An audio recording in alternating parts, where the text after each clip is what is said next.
about is basically Seg3D insights, architectural need-to-knows.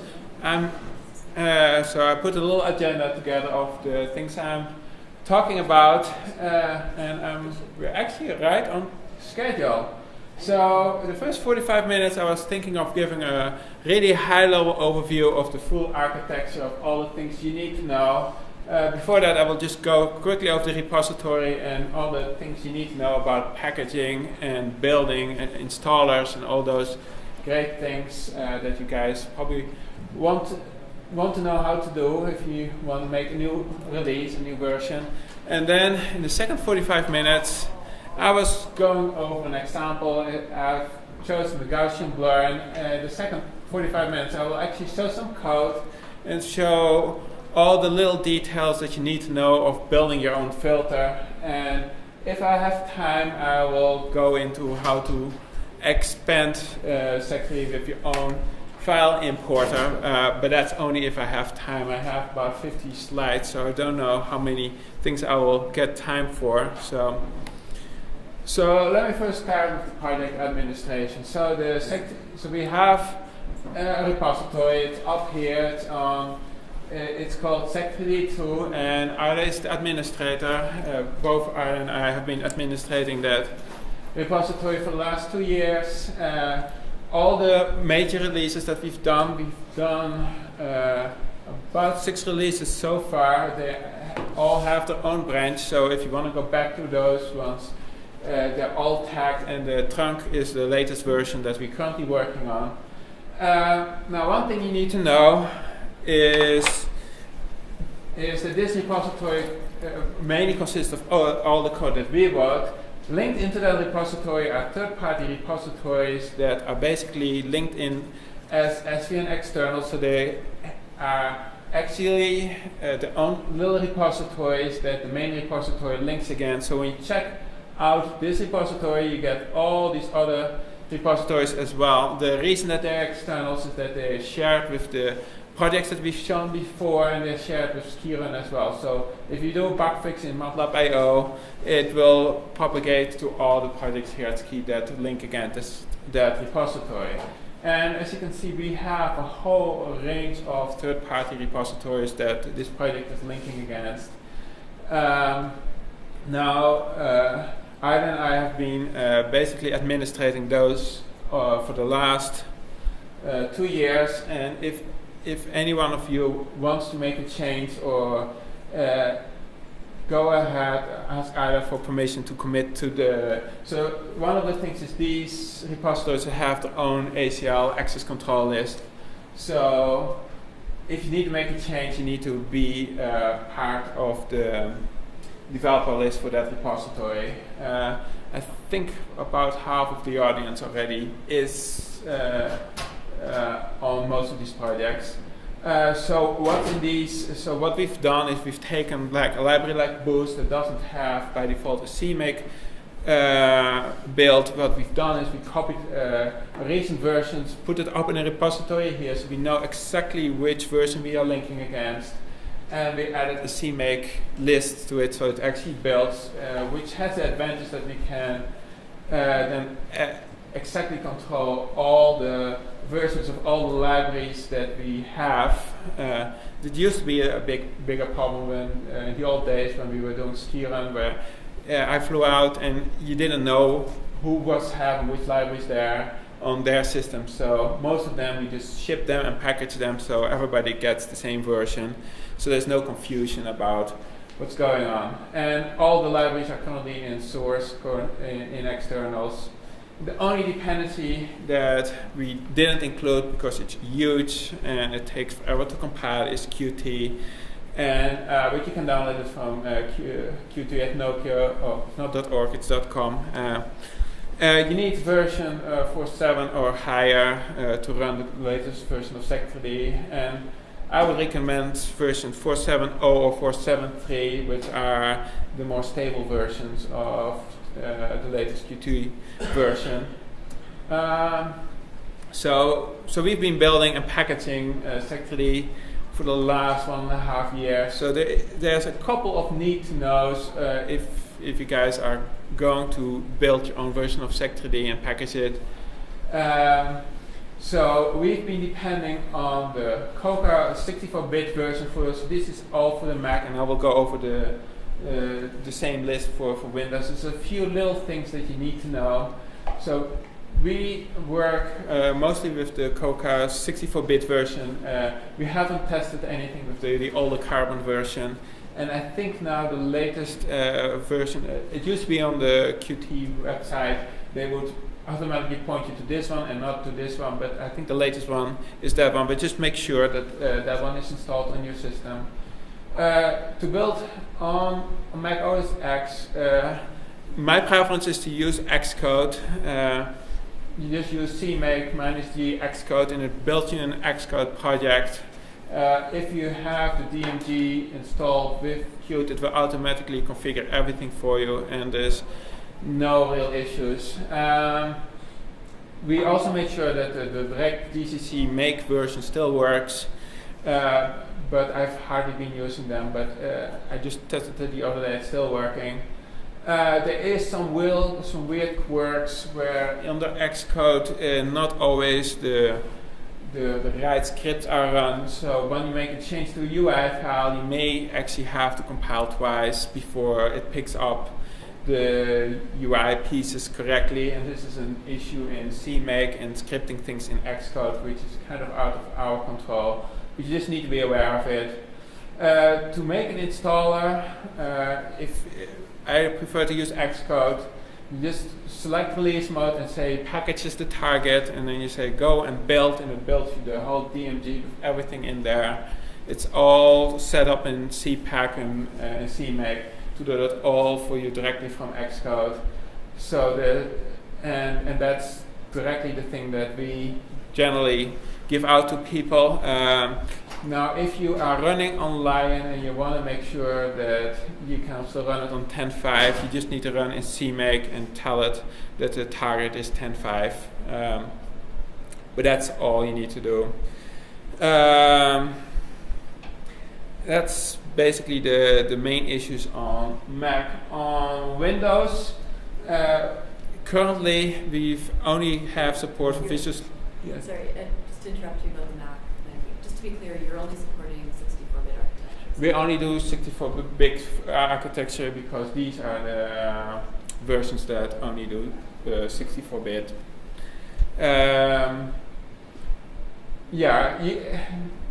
I think you can compile it in 32-bit mode. We just haven't. I don't think there's even support from Apple of these older versions of below 10.4. Well, maybe there is, but on Windows, there's a 32-bit. Yeah. So on Windows, you have both 32-bit and 64-bit. You need to configure them separately, and so we built them separately. So currently it's only configured to run Visual Studio 2008 or 2010, so we don't support SIGBIN, MinGW. Everything is currently optimized for Visual Studio, and that's how the CMake files are laid out. So it's just something to know. Now, we ran into an issue with Qt. They used to not even have Visual Studio binaries, now they do, but when they configured it, they often configure it wrong.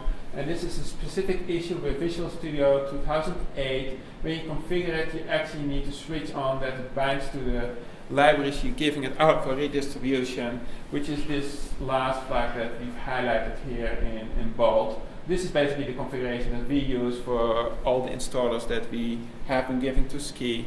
Now, it's a very peculiar issue where if you do a service pack update, that your redistributable is of a different version than what the compiler actually links to. Now, the weirdest thing is most systems out there will have an updated service pack, will get you the right side by side, and everything works. But once in a while, you get to a machine that hasn't been upgraded, and it can't find its library and it won't run.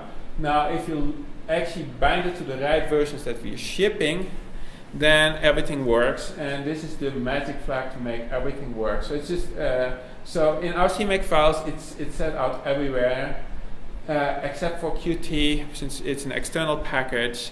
If you ever decide to build it, just switch it on. You have less problems when building an installer that runs on a different system. The thing is, if you don't switch it on, it works fine in your system. It works probably on the system of almost everybody else here because you have Visual Studio installed. You move it to somebody who just has a clean install, it suddenly doesn't run. So, and it's mostly just switching on that specific flag. Now we've run into another issue with Qt that on Windows, and this is a specific issue for Windows 64 XP, is that in the configuration file they've messed up the order in which they include their library. So this is what's, if you look at 47X, this is what you see in the file. You just need to swap it out and just move the directories in the right order, and you won't have a problem on old versions of Windows 64 XP, and it's a certain server spec version, I don't remember what, but if you ever see you have a problem of something not being able to run it on Windows 64 and XP machine, this is most likely the issue. So when we built these, we basically configured our own Qt version to avoid all these distribution issues. It's something to be aware of. We can help you guys set it up a version here with which you can build things. But that's the only building packaging issues we came across. So now I'm going back a little bit more to Seg3D. If you ever want to release a new version of Seg3D, so this is the main directory of Seg3D. There's a whole bunch of directories. I will go into the details in a minute. This is just highlighting where you need to make changes for actually setting out a new version of Seg3D. So there's the license, there's the readme.txt if you want to make a change in the welcome in the installer. Then we, in the main CMake list.txt, we have almost at the top, you will be actually setting all the version numbers of the whole program, and they are applied throughout the whole program.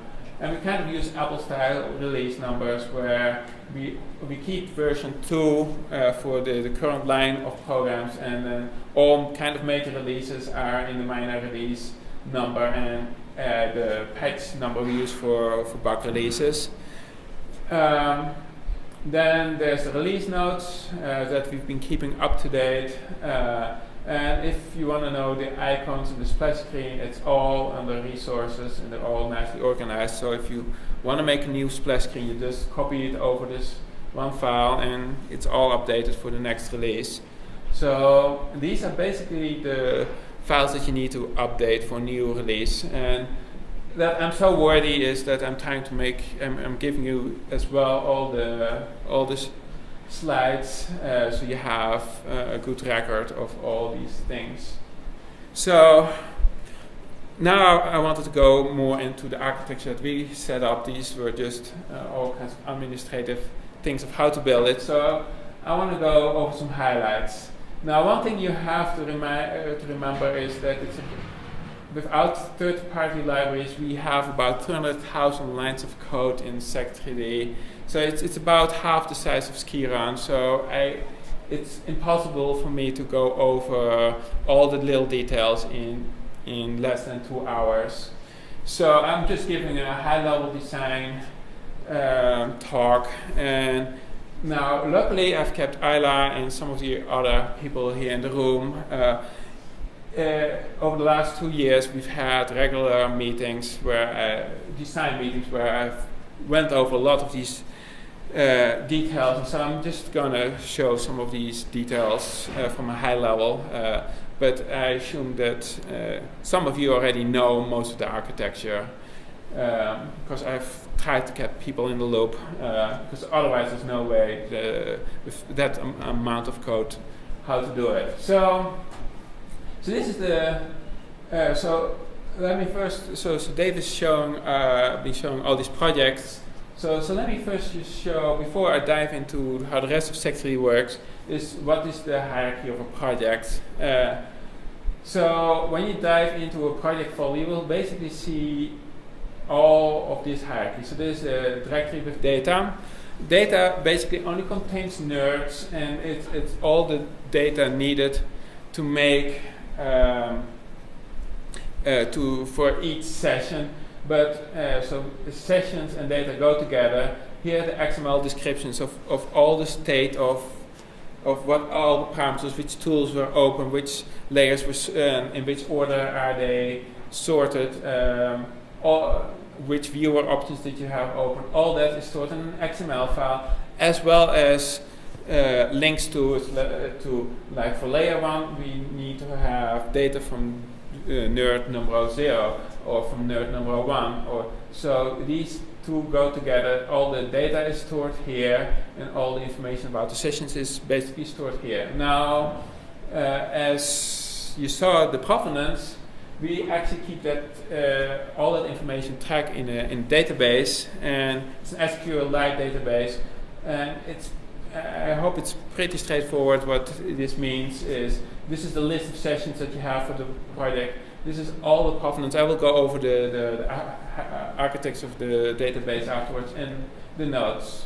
And then one thing that we needed to have to replay things is you need to know, you preferably want to replay things from the point that they were imported into your program.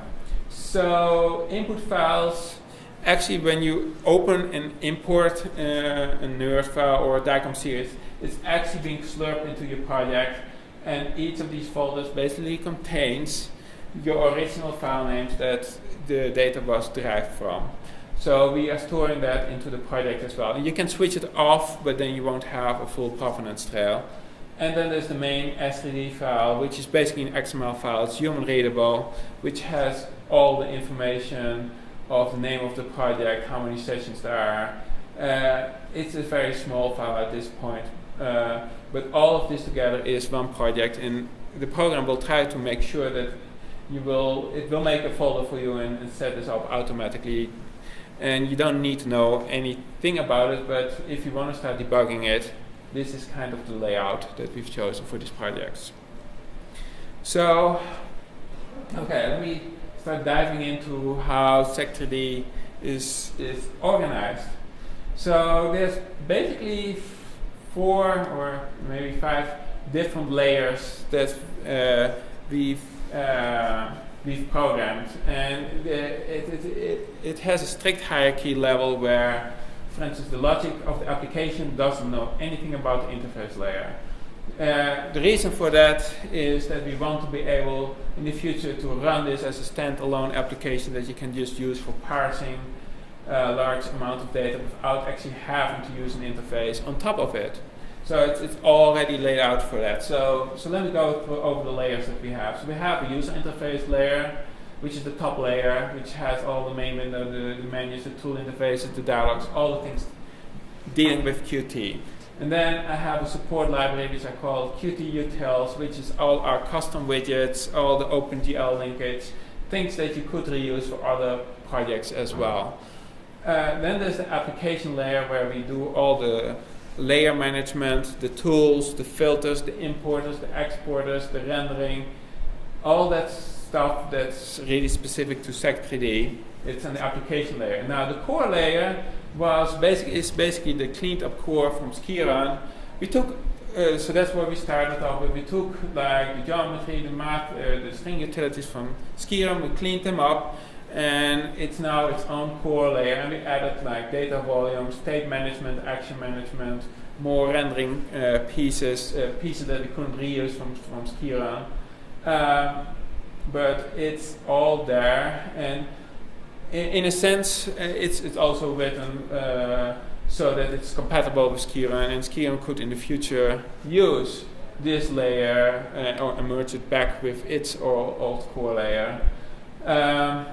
And then there's all the third-party libraries. So, as I said, we're using Boost. So Boost is a C++ package that basically extends C++ the way STL did it with containers. Now Boost is adding threads, callbacks, lambda expressions, signal slots, sockets, file names, file I/O. And so what I mean with file names is on Windows and on Mac, file names always look different. this has a unified API that works on every system to do file I/O, to do file names, to do sockets, to do signal slots, to do threads. It works across the board, and it's a very nice extensive library. So we've used it as one of our core foundations. Then we're using ITK to do all the filters and all the I/O for filter formats. We use Team for the nerd format and for resampling. We use GDCM 2.0 for DICOM support. We had troubles getting ITK to read a lot of files, so we added our own DICOM reader.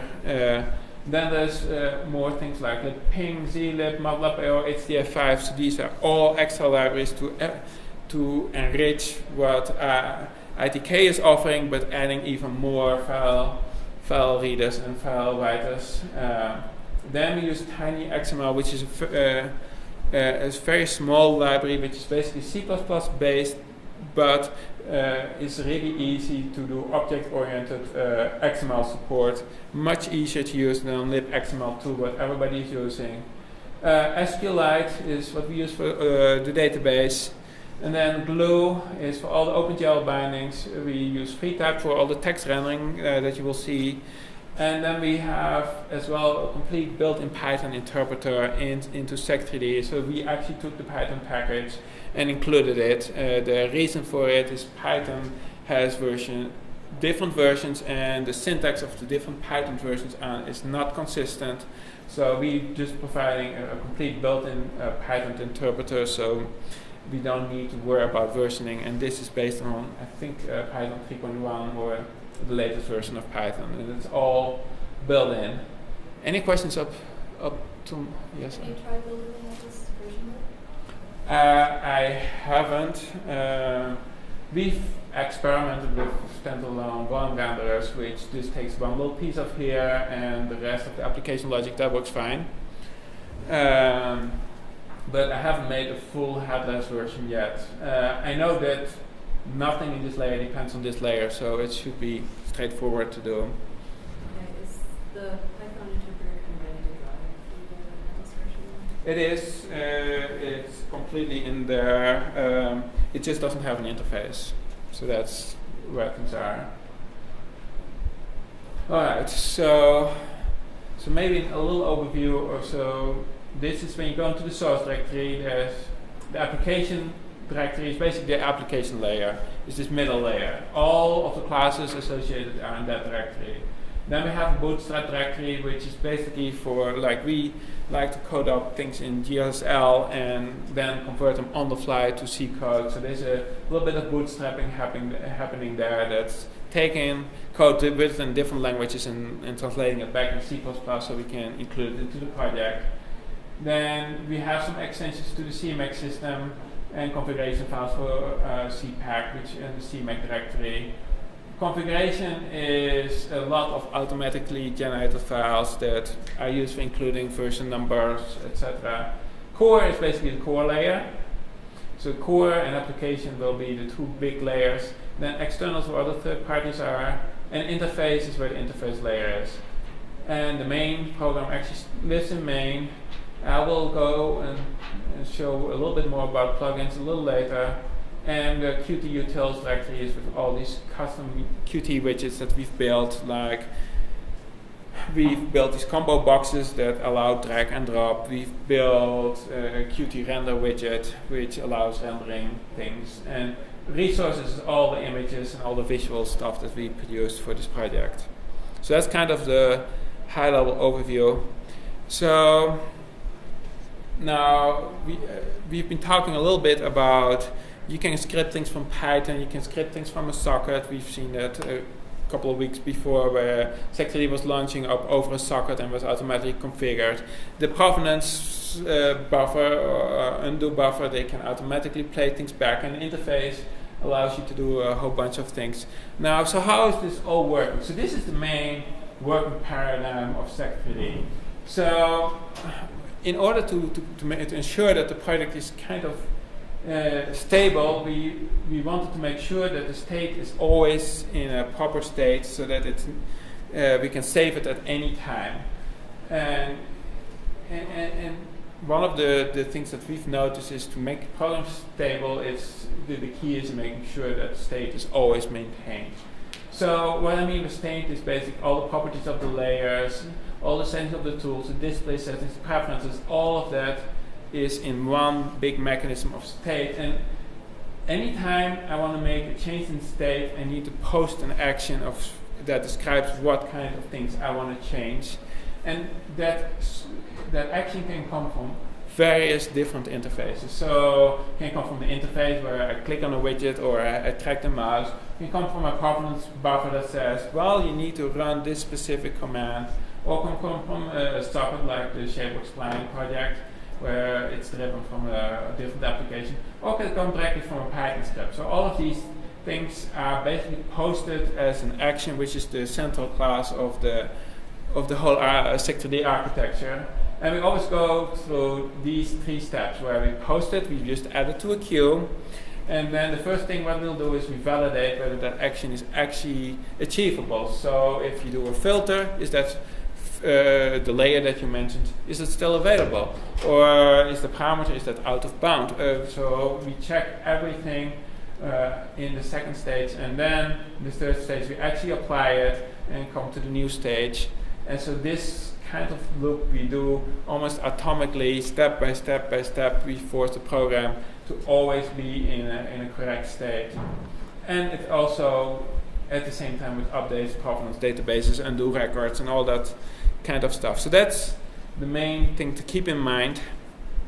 Now, how is this all laid out? Now, what we have is what we call a state engine in Seg3D. So if you want to learn a little bit more about the state engine in Seg3D, the main class is called state engine, and it's a singleton. So a singleton is a class that's only one instance of that available in the whole program, and each state engine.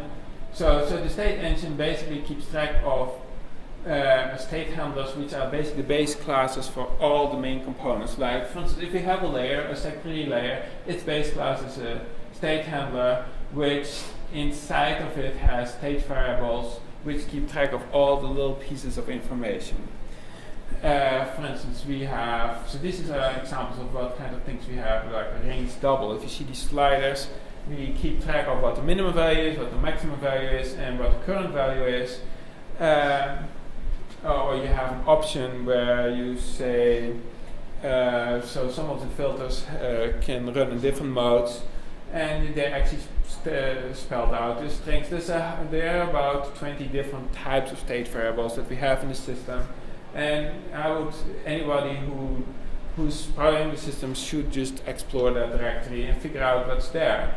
Now, each of these state variables basically has a signal that says when it's changed. So one of the things is, if you want to plug in or your own architecture on top of it, you want to be able to browse to the whole state of the system. So you always can access the singleton.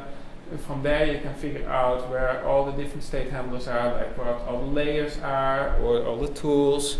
And then you can, for each of them, you can actually query them what kind of state variables they have, and each of them, they have their own signals and slots, and you can say, well, listen to this variable, when it changes, I want to be notified and I want to do something else. So the system is very much configurable in that way. But what I would just want to make is that this is the main hierarchy of how state is organized in Seg3D. And the nice thing is the state handlers have code to parse every of these variables directly to XML and back. So if you look at the files that we are producing, so we're using tinyXML to do this. So you're keeping version numbers in there, so you see this was generated with an older version. And all of the states have basically names and values, and we keep them all.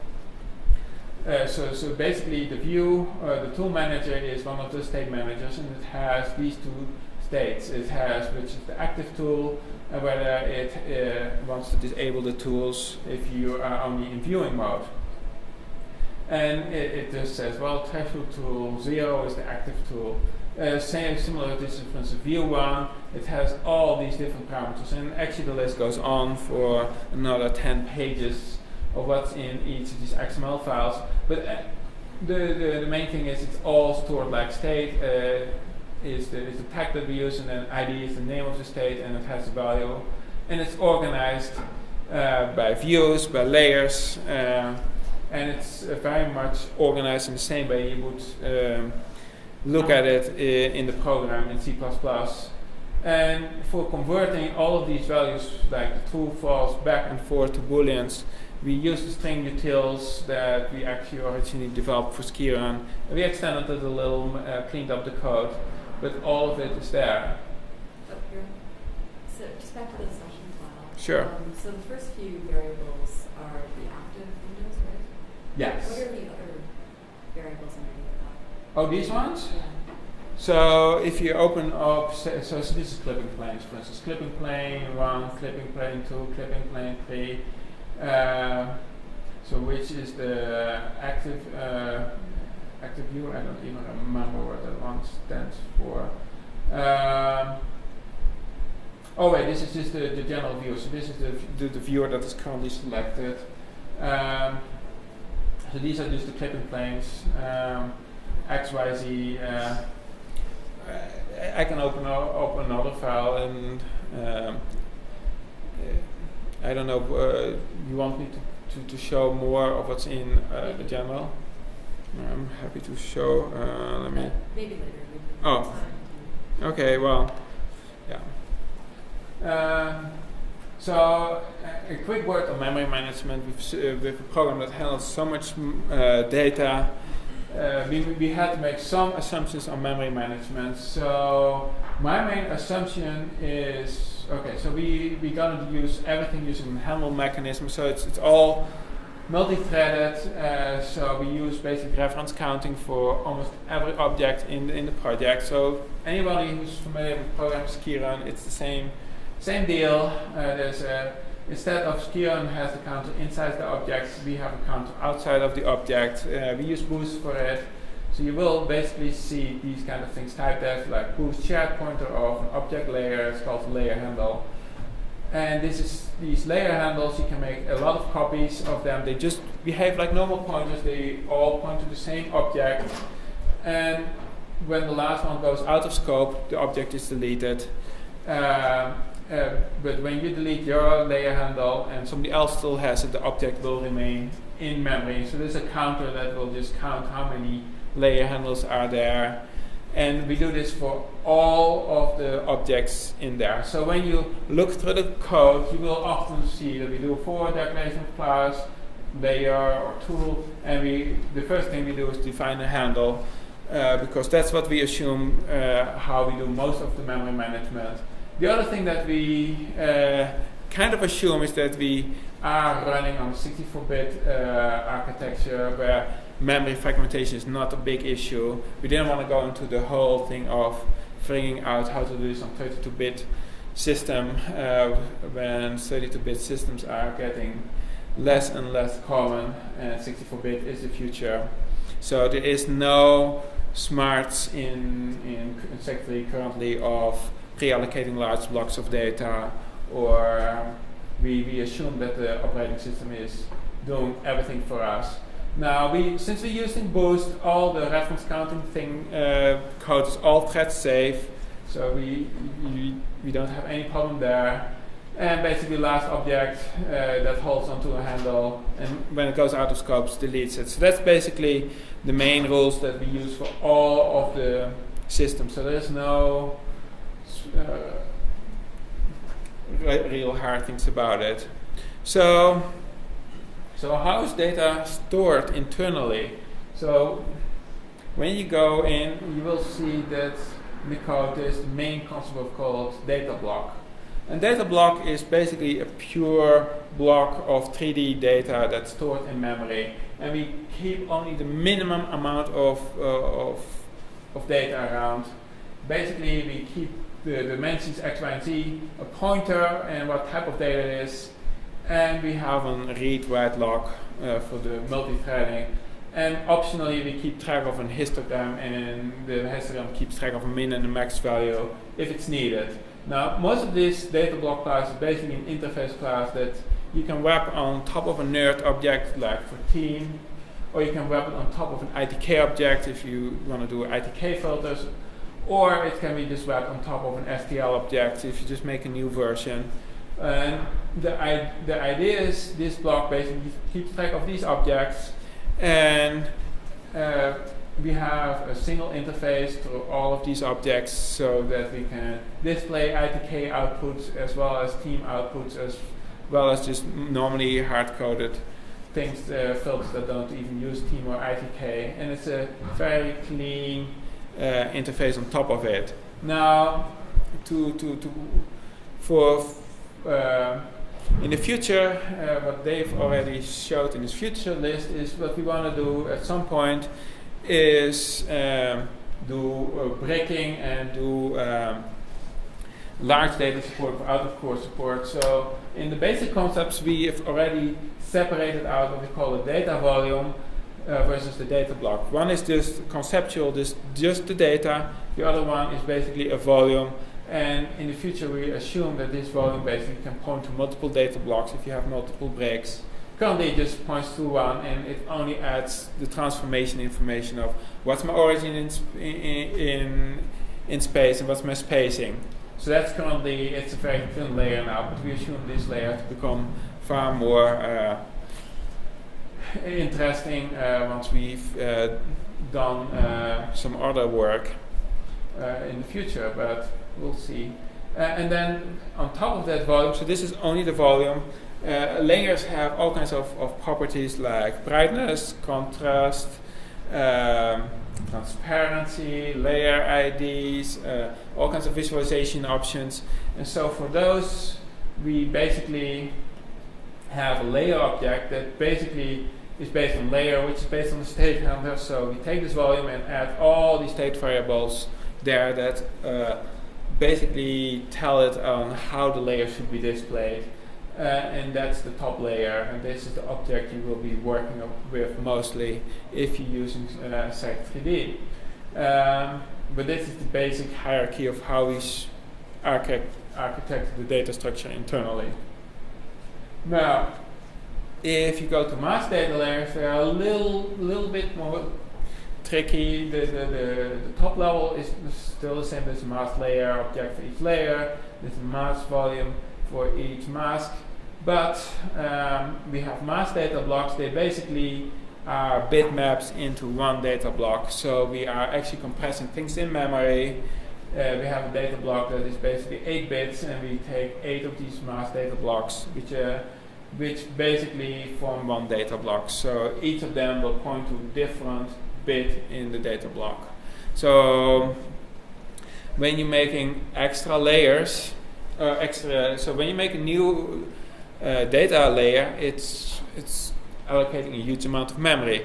Each mass data block layer is only consuming 1 bit. So the first one, we make a new data block available, but then the next 7, they all are still stored in the same data block. So it's laid out so you can add very cheaply a lot of masks without wasting a lot of memory.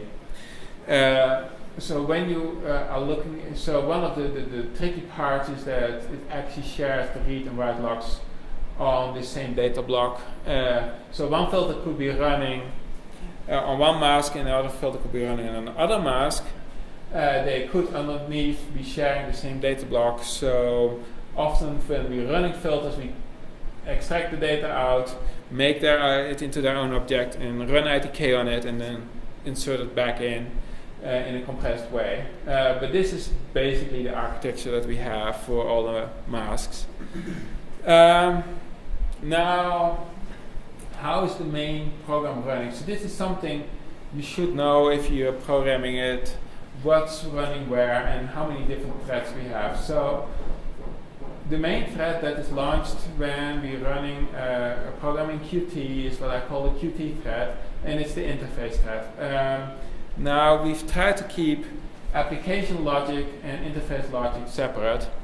So the interface thread is running all the widgets and does all the updates to the screen, while the application logic is actually running through every action that makes a change in the state. So how is this working? So every time on the interface when I click a button, this interface thread is sending an action like, oh, so you don't click this button, I need to change the state of this variable. So it tells the application thread like, hey, there's a new action in your queue, and this one is actually running that. So it's waiting when it's getting control again, and it's actually running each action one by one, and it pushes back updates to the widgets. Now this has an advantage that I can have like an external socket which is running on a separate thread, which is posting actions here as well, and it's pushing basically all the changes to the widgets automatically back to the interface thread. So we've separated out this loop, so you can actually make changes anywhere to the state variables, and it will automatically be reflected in the interface. Now, besides these, we also run separate threads for most of the filters. So I will go a little bit more detail of how these filters are separated out, as well as each renderer is like all these windows have their own thread for rendering. Now the reason for doing that is that in the old Seg3D we ran into the problem that when you were doing volume rendering, it would use up, because of volume rendering everything was basically running on the same thread, it would use up all of the resources of the thread, and so the rest of the application became really slow. In this design, updates are pushed off to a different thread, and it will update the display whenever it's done running, but it will keep the main application running. So when you're running a filter or you're clicking a button while it's doing a really slow one rendering, everything is still responsive. So that's how. So generally there's 6 renderers because we have 6 viewers in the main system.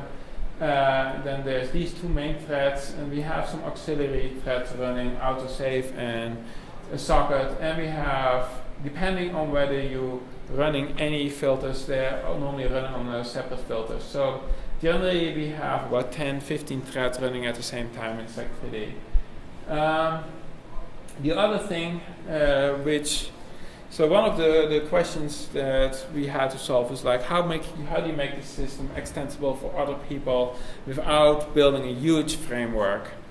So one of the ways we're doing that is using signals and slots. So for instance, every class, when it was a layer class, it has like the contrast variable. It has a signal. Every time this variable changes, the signal is automatically triggered. Now the layer widget is basically figuring out when this variable is changing. But if your program or your special extension needs to know about this variable of this layer, it can just hook up its own observer and get all these signals. And so almost everything that happens in Seg3D is signal slot based. So almost every event is a signal that any other part of the program can listen to. And so if you look through the code, you will often see these kind of things where I use signals2, which is the thread safe version, which says what kind of signal it is, and we define these signals in these base classes. They're just public, and by just calling them directly as a function, you trigger them. And what you will see in a lot of the code is basically binding to these signals. There's the connect function, and we're binding a function. In this case, the update appearance function is actually bound to this signal, and every time this value is triggered, it will run this function. And you can register as many functions for each signal. And that's basically the signals and slots architecture. We've tried to integrate it everywhere throughout the program. Are there any questions so far? All right.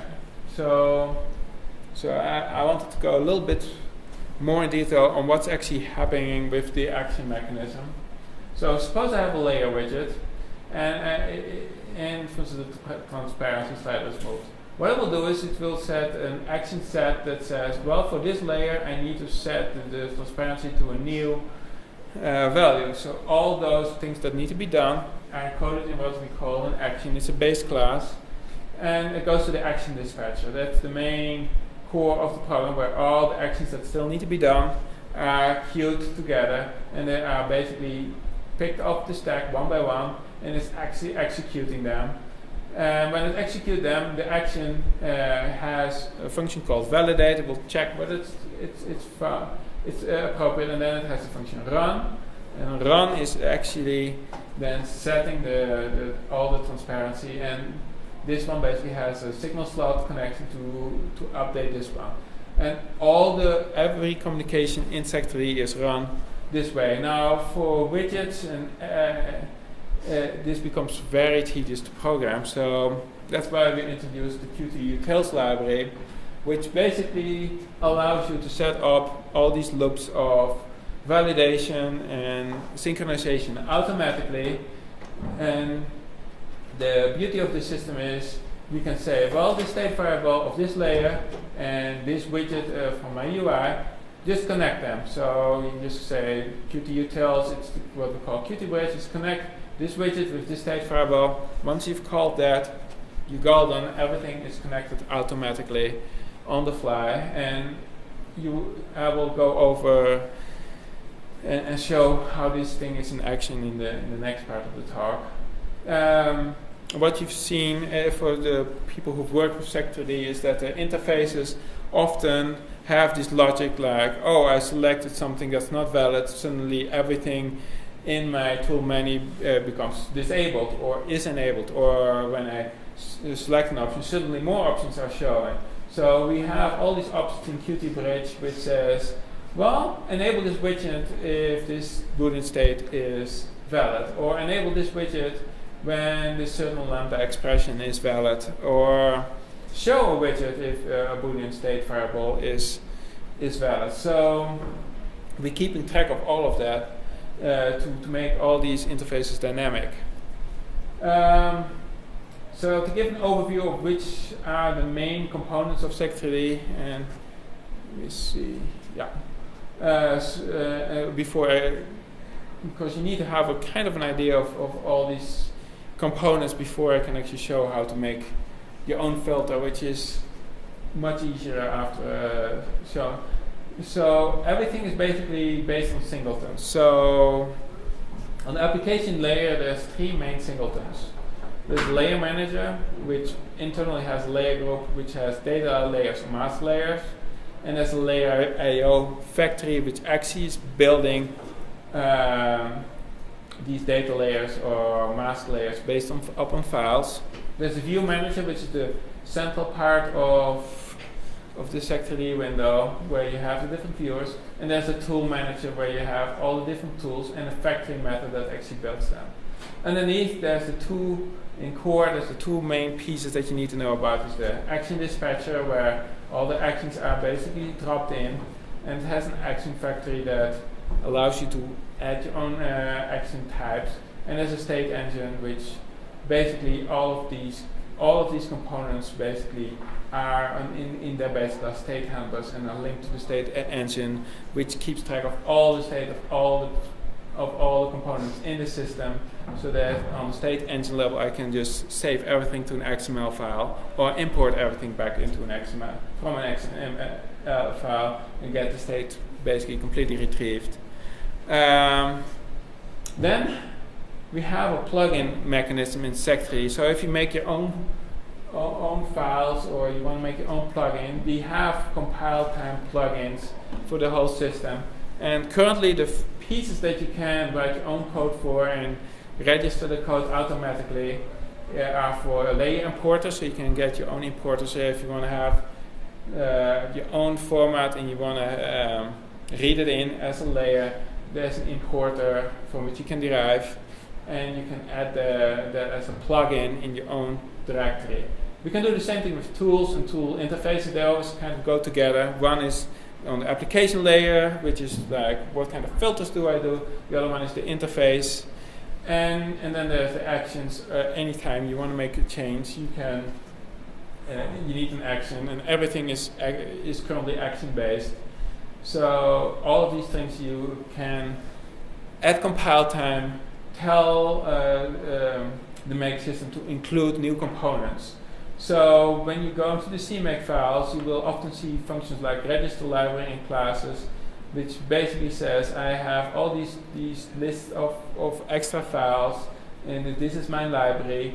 I want to have them show up in my main Seg3D, and it will dynamically build a system for you where it says build all these register functions for me, and it will actually execute them when the program is started, so everything is registered automatically. Now, I won't go into any details, but you should just be aware that you just need to register an action or register a new tool, and that's it. And the whole program will take care of it and integrating it. When you put in new tools or new actions, do you have to put them in the existing directories? No. You can put them in any directory you want, as long as the system knows in which sub-library you put it and which are the source files associated with them. We're assuming that the name of the file is the name of the class. So when it has the names of the files that you included, it knows which classes you had. Like if this is, for instance, an action add and an action clear, and I'm adding that to this directory, it knows like, oh, I need to make an extern reference to register, action add, action clear, and I need to call them. But there's no need, you can put them in any directory you want. As a fact, that's why we have a plugins directory. So the way it's set up, under plugins you can make your own directory calls, for instance, my package, and the only thing required in that directory is that there's a CMake list.txt file present, and then you can define your own hierarchy that defines actions, tools, whatever you want, your own external libraries. Everything underneath there is yours. The way it's run, so CMake, just before main is generated, it basically goes to all these directories and runs all these CMake list files in there, and you can set up your own package. And you can the other thing you can do in those CMake list files, if you want to have a special version or you want to have the application given a different name, you can just go in and say, well, rename this CMake variable or reconfigure this file, or everything is possible because it's just run just before main. So maybe if let me show, like we are doing this at Numira all the time. We have our own package. Like if I go, let's see, I have so many versions of Seg3D on this system. If I go to my plugins directory, I for instance have what I call a Numira package, and there I kind of structured it the way we did with the rest, but you can make your own hierarchy. You just need to have a CMake list file, and you can just configure it the way you want it. It's easier if you follow the same system, but it's up to you at that point. So that's kind of how the plugins directory works. And as soon as you add a new directory in there, the CMake system will automatically detect that there's a new directory there with a CMake file.txt in there, and it will basically automatically configure it. And so you can do a whole bunch of things in plugins. You can add new tools, you can add new actions or new importers. You can change CMake settings, or you can such as application name and version, all that stuff you can do in plugins. You can actually register general functions that need to be called up on startup. So if you need a certain library or a certain socket to be initialized, you can do it. There are functions that allow you just to plug in almost any functionality at any point. Alright, I just quickly want to say some words on how the interface was done before diving in and actually showing you guys how to make a filter. This was kind of the basic information that you needed. So one thing to keep in mind is there's no general UI. So Qt has this beautiful system where you can make user interface files with Qt Designer. Now it becomes really hard to manage all of those in one file. So we split them up over many different pieces. This also has the advantage that each basically tool interface is its own UI file. So there's the main interface, which is basically the layout of these panels, the 1x3 panel. Then there's render widgets, which are basically the renderings, and then the viewer widgets, which are these bars with all the options available. And as well, for instance, the layer manager is just currently the outline piece, and then for each of the groups, there's a group UI that just adds then layer widget UIs in there. When you open up these pieces, you will just see only this part of the UI or just this part of the UI, and so you can kind of manage the whole complexity, doing everything in one, which is mostly done for most examples with Qt, is just not manageable with bigger programs. So this is how it shows up in Qt Designer. So for instance, this is the viewer widget UI. You basically see all the buttons, and we programmatically then hide the buttons that we don't need. But you can go in here and change the icons or the spacing. Everything is basically laid out in the UI Designer.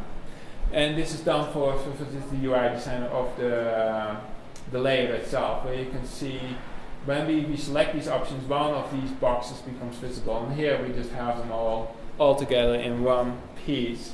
Now, there are a couple of issues when you do layouts.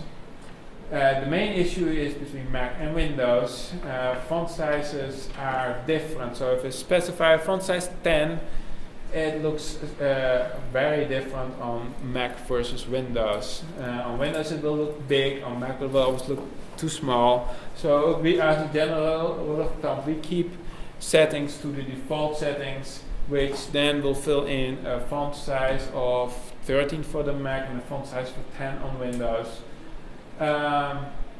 Now the default spacing on Mac and Windows is different as well. So whereas these ones we don't change, these we actually do change all the time in order to prevent it to look different on Windows versus Mac. There are a couple of more rules I set out here that we often had problems with, but once you play with Qt Designer, it's pretty straightforward to build these things. So let me just skip over this one. So let me start talking about building an extra filter. So what's actually needed to build an extra filter? So there's only a few components that you need to think about. So we need to build on the interface layer, we need to build a new interface for this tool, like what kind of buttons do we have. So this is basically, we do this all graphically in the UI file, and we have a header file and a CC file, which basically links this UI to what we call the underlying tool. The tool is basically the thing that you see in the tool menu, and that keeps track of the state. And again, for each tool has its own class, and then each tool basically calls an action which is actually changing and doing the actual filtering. And it's all these three components that you need to write for each new filter. So you need to make a new interface, and you need to define what kind of state you want to keep for that tool, what kind of parameters it has, and then you need to define what the tool actually is doing, what kind of filter it's running. Now this one is a little out of order, but since people were asking me about Python anyway and what we're doing with Python, it's like, okay, let's put it in. So currently it's for performance playback. So the way it currently works is we actually write a complete Python script to do playback, and we run the Python interpreter to playback every step. So when you will look at the Python script, you will see like commands like import layer, and then they're basically options, the named arguments of what you need to do. So this is basically loading the toolset that David was showing earlier. If you want to do this in Python, this is all you need to do. Is you can go to the Python interpreter and just type this command directly. If you want to do the Gaussian filter on layer 1, you just tell it with layer 1 where you want to replace it, or every filter has default settings, automatically will fill in default settings, and other examples like undo or redo. But basically every action in Seg3D has a Python equivalent. Now the reason why we have Python equivalents is that where we want to go is to setting you up for scripting. Now we don't have a complete interface for that yet. So currently the provenance system basically builds you the script and runs it already through the Python interface. Now the next step is to actually allow people to edit the scripts that were generated by the playback, and then for instance add for loops or your own logic to it and customize it. Like you make your own recipe once and say, now I want to do it 100 times. What do I need to do? Just add a for loop around it in Python, and you have a script to do this. Now, about 80% of the code is there. It's just the last thing of making an interface that exposes all these functionality is not there. It's not fully there yet. But there is a Python console, and you can type any command already, and it's just doing everything. And we are running as well as Socket, and you can just give it Python commands. So that's how we do, for instance, the interaction with the Shapeworks client program, which basically opens up Seg3D and then starts like importing layer. It just calls import layer, just opens the telnet socket and says, yeah, now I'm in Python, and I can just type out these commands, and it actually does these things. So that's the current state of Python. That's what we use Python for. Yeah? So just to clarify, when you run a tool in Seg3D and you generate all these lines of, I guess, parameters, yes, tool names and stuff, so this just gets fed into the Python interpreter. Yes. Yeah. So since the Python interpreter was added at the end, so currently there's the tools add these things directly. So if I go back to, let me just go. So currently the interface is feeding actions directly, it's generating them directly. Only for playback we are actually making, so the playback provenance and the Python script are currently using the same interface. They are basically they're making actions as a string. So when we have these Python strings, you give it to Python, and Python does a callback to our system that then translates them back into an action, and then it's posted. So for most of the things we are currently still bypassing the system, but it's now fully operational. So from a Python script you can add as many instructions. It's the same thing with the socket. The socket basically now accepts everything as Python instructions. Does that make sense? Yes. Great. All right. Let me see where it was. Okay. So one thing before I dive into the filter is I just wanted to let you guys know how kind of the provenance engine is working. So each layer has a provenance ID, and every time you run a filter or you do a paint stroke, the provenance ID is updated. So every time you do an action, it's basically gets a new provenance ID. And for each of these provenance IDs, we make a new layer, we make a record into a database that says, well, provenance ID layer number with 11 was created by doing a connected component filter with these and these parameters. And we also keep track of what the dependencies were. Like 11 was actually generated with the input of layer 10.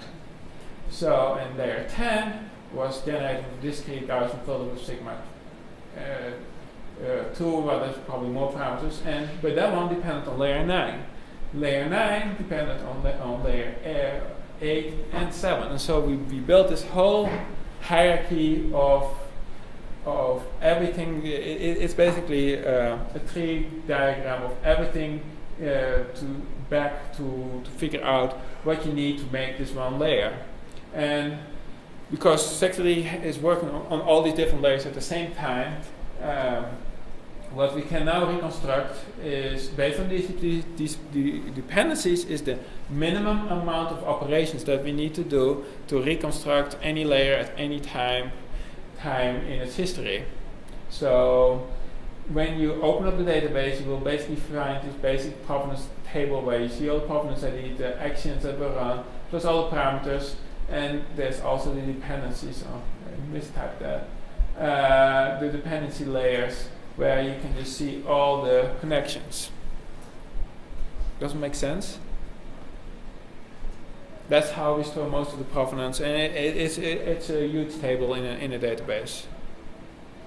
And we've tested it up to like 100,000 page strokes, and everything is still very smooth and still very tractable. And when you have about 100, like if you spent a couple of days painting in it, you probably ran up to like 20,000, 30,000 actions or something that you did on it. Still is maybe 20, 30 megabytes in your database. So you would have to spend a couple of maybe a full month of doing a lot of things to really get this thing out of control. But that's kind of the thing that we have right now. So this is how the provenance playback works. So we walk back the whole dependency list until all required dependency layers are basically in memory. So what we do is we scan what you currently have in memory, what you currently have in Sketchpad, and we take the layer and figure out what all the dependencies are. If we hit one that is currently in memory, we don't go any further back there. And for the ones that we cannot trace back, we go back all the way up to where they are loaded into memory, the importers. And then we create a script that basically places it back in the opposite direction. And we then create what we call, what we do is we copy the needed layers to the sandbox. So we figured out all the layers that we need to run this script that we currently have in memory. We figure out the things that we don't have in memory. We copy this all in the sandbox and run a Python script that replays all of these Python commands that basically replay everything you did. And then we basically copy the result back into your main layer manager and then delete everything else. That's currently how the current playback is working. Now you can see we can use the same thing for scripting. You can just make your own sandbox and run whatever Python script you want. Currently this is set up for recreating any layer at any intermediate step in between what you had. Now, one thing to mind is that we've been trying to keep things clean. So there's a nice book called Clean Code. We've kind of tried to use the recommendations from. So, and I think, so what we've been trying to do is naming of functions, member variables, all of the things is we try to make it as consistently as possible throughout the whole project. So we actually have a coding standard that I'm happy to share with you that we've used for Seg3D, which basically says how to use namespaces, how to lay out classes, what the spacing is in all the files, how to use all the slickles and slots, what the use of private classes, all the things to keep the interface as clean as possible, to keep the project as manageable as possible. So I would highly recommend following a similar style if you guys are extending it. It's making, for us it's being nice, it keeps maintenance low, but it's up to you guys now. But that's what we've been doing for the last 2 years, and rather we've been adding more things to our coding standard than removing things from our coding standard, because having code look very similar makes it so much easier to read and debug and keep things organized, but it's something to keep in mind. So with that said, I just wanted to go for the last half hour, just go over an example of a filter, of how you now actually set up a filter. So this is, for instance, the Gaussian blur filter. So you have a box which says which data layer to use, whether to use the current active layer or not. And these two are very common.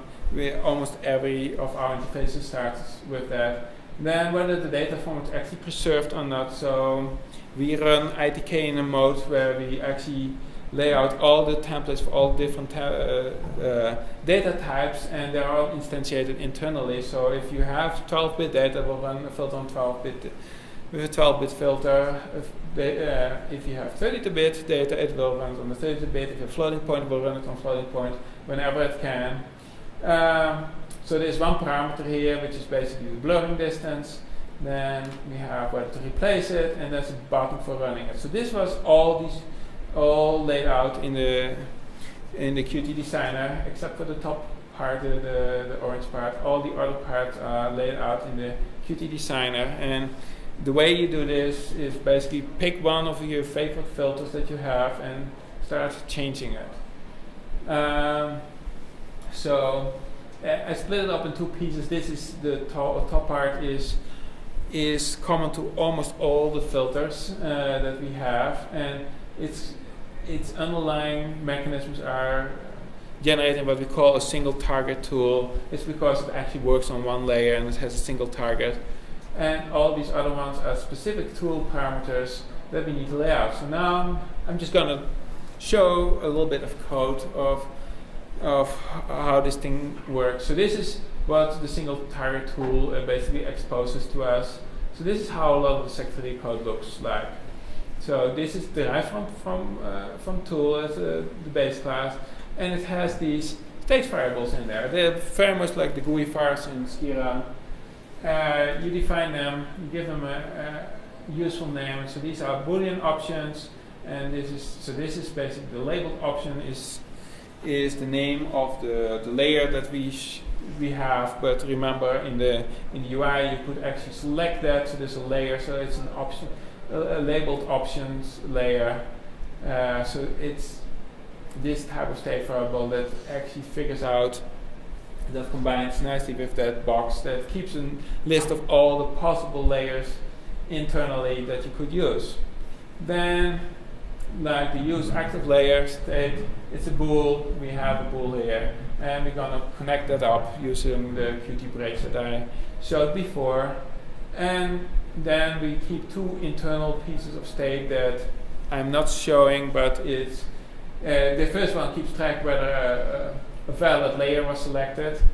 So this one is keeping track of whether this one actually selected something valid. If not, because this Boolean, then we can connect the execute button or any of these.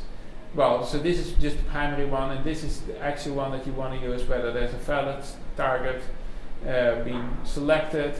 And based on that, you can decide whether the execute button is enabled or whether it shows a warning, all of those kind of things. We keep just track of that state. But it's basically this state and this state of the ones that you see here. Now, to make your own tool class, this is kind of how you do it. So this is so if I go back a couple of slides, I'm talking about getting these tool layers set up first. Then I will go to the interface part, and then I will show how to build the action. Does it make sense? Right. And I'm hoping, so I made it a little wordy so that when we print out all of these slides, that you actually have some documentation of how to do this. So I derive from the single target tool. So the first part that you will see in any tool is basically a basic information block. And what this is generating is an XML string with one function call that links into the main class of the tool, where after the factory methods can actually query a whole bunch of information on it. The actual underlying mechanisms is not important now, but what you need to know is that you can name the filter, it can have a description, you can tell it what kind of name it needs to have in the menu, and in which, so this is the label, and this is the category in which it will show up in the main menu. Shortcut keys, we used to use shortcut keys, currently we don't use them anymore, but they're still in the system. And if there's a help page, you can just specify where help is provided, as well as the version of the tool. Now, here you see I define the remainder of the state variable. So there's one boolean that says, well, I need to keep track of whether you want to replace this layer or not. There's one that says whether I want to replace the preserve the data format, and one which is arranged to double. What is the blurring distance that I want to have? And so with this definition, I define most of the underlying logic for setting the state of this tool. And this is this implementation class. It makes a constructor, and it just tells single target tool, oh, we are only working on data layers, just filter out everything that are mask layers, I don't want to hear about them. And the other thing is, this is just for C++, I just need to link each of these state variables to the state engine underneath, because I need to give them an ID, which they use now in the XML file. And I set up as well at the same time the default. So replace is false by default. Preserve data format is true, and it's linked to this parameter. And the blurring distance, the default value is 2.0. The range that we allow is from 0 to 10, and this is kind of the step which the sliders should automatically increase. So all of these things are automatically set up here. Now, a lot of the classes just need to disconnect all. It's just a C++ thing for signals and slots, so that things are disconnected before the whole class is deconstructed. So it's mostly a threading security thing. If you don't put it there, in the program determined that you needed to have one there, you will see in the log files that it gives you a warning, but that's all it does. And so this is the main execute. So the execute, basically, since we're running on the Qt thread, when I'm calling this, I will show this where we call this. I need to lock the state engine down, so I'm just generating a lock. And when this one goes out of scope, it will unlock automatically. And once I've locked the state engine, nobody is allowed to change anything, any state, anywhere in the program. And I can just query what the state of the tool is, and I just make an action and dispatch the action to the main program that will then start running the filter. Now I will show this one later. I will first show how this simple tool class that we have here, but this is all it is, plus this is the implementation. This is like 80% of the class. You can just go into the files and see the actual includes. But besides that, we need to make a little interface. So this is how it looks like. So this is how it looks like in the Qt Designer. You basically get the object inspector, and they basically all named. So you can select any of these widgets, you can rename them, put a different widget in, and you just give them names. And when Seg3D is compiling, it will automatically translate that into a class where you basically have all these Qt widgets there, and there's a function called setup_UI that builds the whole UI into a parent frame. And it's all done automatically. You just need to build the interface. All of this is built automatically. The only thing is you need to keep track of what kind of names you give it to those widgets, because now I need to link these widgets to the actual tool state engine. So, alright, so the way we do it, so under interface, in this case there's the discrete Gaussian filter interface class. So this is the header file that is associated with it, and it's a very plain file. There's nothing interesting in it. It just defines the interface. What we do is we define a private class, Then we define the class itself. It needs to be a Q object so that we can run Qt on it. It has a destructor and a constructor, and it has one public method, which is basically the build widget, which I will show the implementation, which is a very straightforward implementation. And we have a private class here. Now, the reason that we do these private classes is that Qt Designer generates a lot of code with a lot of includes. We don't want to include that all the time when we're reading all these header files. So we're including it directly into the CC file, and we're setting up this little private class. This is called a private class, and the other one is called an interface. It's a design pattern that we've used all out to Seg3D. Now, all we need, like if you go back, it defines this UI class. So what I'm doing here is I'm putting this UI class as UI underscore in my private class, and I'm generating the private class here, and we're including all the automatically generated content. And so this is the second part of where we built the widget. So the first thing I'm doing is just call setup UI that builds the UI with the frame that actually the main program already provided to me. Now that's building up just the widgets. Now I need to have some functional content underneath it. So the other thing is this: once the Seg3D gets to this point, it already has set up a function for you that allows you to figure out what the underlying tool is. It sets all these things up automatically for you. So you get the tool by just calling the tool function, and we just dynamically cast it to the specific type, which just provides the base class. And then what we do is we take, like in this private class, we had these widgets with the layers that we basically gave them here. So we gave them good names here, and they now show up here. And what we do is we just have this class called QtBridge. You can connect any of these widgets, any of these layers, directly with the state variable.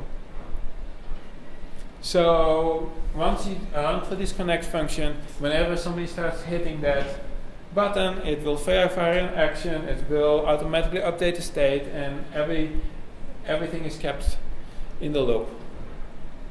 So we basically connecting all the few components that we had to the underlying logic, and then we add a couple of niceties into the system, like, well, I only want to enable the filter button if I have a valid state. If somebody selected a valid layer, because otherwise I don't even want the user to be able to press that button, because he needs to have a clue, like you need to select a valid layer to run this filter. So we just say, well, only enable it when we have a valid target state. And now we have the same thing, like if you go back, we have all these messages like select a data layer to activate this filter. So that message only should show up, so we have a show, only when there's the valid target state is true and we invert the logic. So only as long as this one is false, this one will show up, and otherwise it will automatically hide it. Same thing here, we have another enable. In this case is the use active layer state, that button is as well switched on and off. So based on that one, actually the target is switched on and off. So when you click this button, then this one will be disabled. And you can build a whole, like the more complex tools have a whole bunch of these rules that when certain parts of the UI are shown, when they are hidden, and how to connect them. And finally, we just connect the execute button to the function in the tool which says execute. And so this is what we call is a binding. It's called boost bind. And boost bind allows you to make dynamically a function pointer and enter this function pointer into this function directly. It's a nice way of just making function pointers to any object that you have. And so it takes the tool class and it says of this specific instance of the tool class, call execute with this parameter. And And that's it basically. And well, this code is just cleaning up some things that we couldn't set up in the UI using Qt Designer.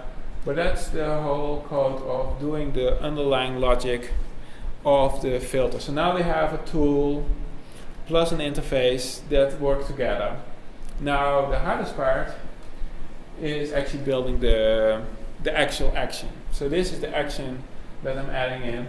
So an action again has all of these macros on top of it that set it up so that the underlying factory knows how to translate this into Python, what kind of parameters are optional, what are the default settings if somebody didn't specify it. Also it records things whether things are undoable, whether it changes the project data, like if this action is done, then the next time you save it says, or the next time you quit it will have to say, well, do you want to save your session, yes or no? Because the project data has changed. So all of these things are basically recorded in here, and it's a very concise block of data. And then we have all the parameters that we are running for this filter here. So it's just a string that says what's the target layer, whether we need to replace the data when we're making a new layer, whether we preserve the data format, what the blowing distance is, and we need to tell it which sandbox to run.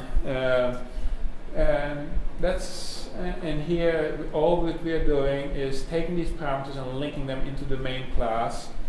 And currently they need to be in the same order as here. So this is basically defining the whole class. And we have two functions in here that need to be overloaded. One is says validate, and the other one is run.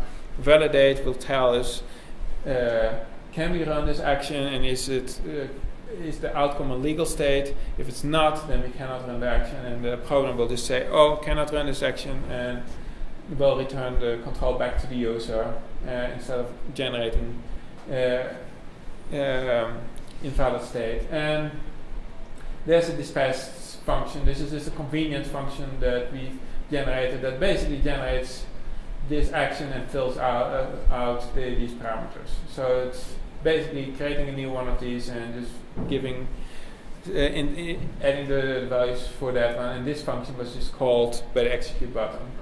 So how does validation look like? So we first need to check whether that sandbox exists. If it doesn't, we just return false and say, well, we can't do anything with this action.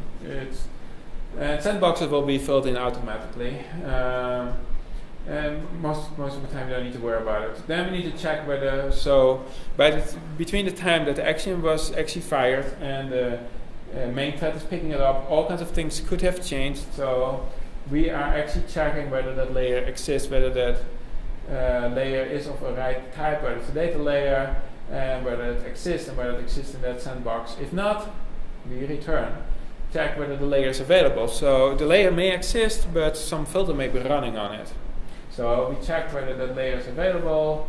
If not, it returns false, and then it will return an error which is like, well, it's not available, and the scripting language will already know, it's like, oh, but then I need to wait, and it waits until the next, when the program says, oh, probably that layer is available, and we'll try again. And of course, we making also like a blurring distance less than 0 doesn't make any sense. So in that case, we report an error, and this is the thing that appears at the bottom of the screen of Seg3D. So we just do a basic list of sanity checks, and every filter has their own sanity checks. But I think it's pretty straightforward.